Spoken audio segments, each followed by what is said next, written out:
A memorial service was held Friday in Washington, D.C. to pay tribute to U.S. diplomat Richard Holbrooke.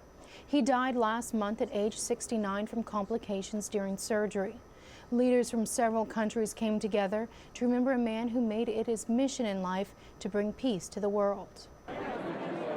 Thousands of people filled an invitation-only event to the Kennedy Center to honor a man considered one of the giants of American foreign policy. Among those, Chairman of the Joint Chiefs of Staff, Admiral Michael Mullen. How he loved to talk politics.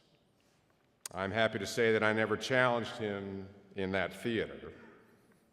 I just nodded till he was finished and then slid him the check.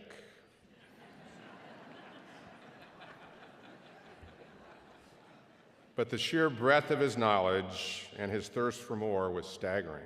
5 decades after a young president called him to serve, we can confidently say that Richard bore the burden to assure the survival and success of liberty. He made a difference. At the time of his death, Mr. Holbrooke was serving as President Obama's special envoy to Afghanistan and Pakistan. Mr. Holbrooke was considered a tireless worker, constantly traveling around the region.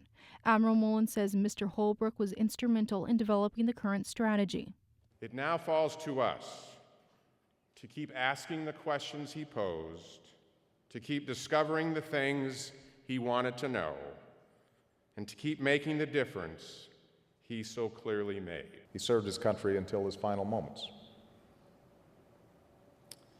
Those who take the measure of his last mission will see his foresight. He understood that the futures of Afghanistan and Pakistan are tied together. Perhaps the achievement he's best known for came in 1995, when he led negotiations to end the war in Bosnia, using an aggressive style that earned him the nickname the Bulldozer. In all, his career as U.S. diplomat spanned 5 decades. Richard and I were seared by our experiences in the Vietnam War. We no doubt learned different lessons from that war, but the one we most shared was about the need for strong civil-military relations, with the emphasis on civilian leadership. President Obama announced the creation of the Richard Holbrooke Award, honoring excellence in American diplomacy. Coming up ahead on Around the Services, we'll hear from the Chief of Naval Operations on the strides his service took in 2010. But first, TBI research. We head downrange to take a look at why treating this condition closer to the front lines may be a good thing.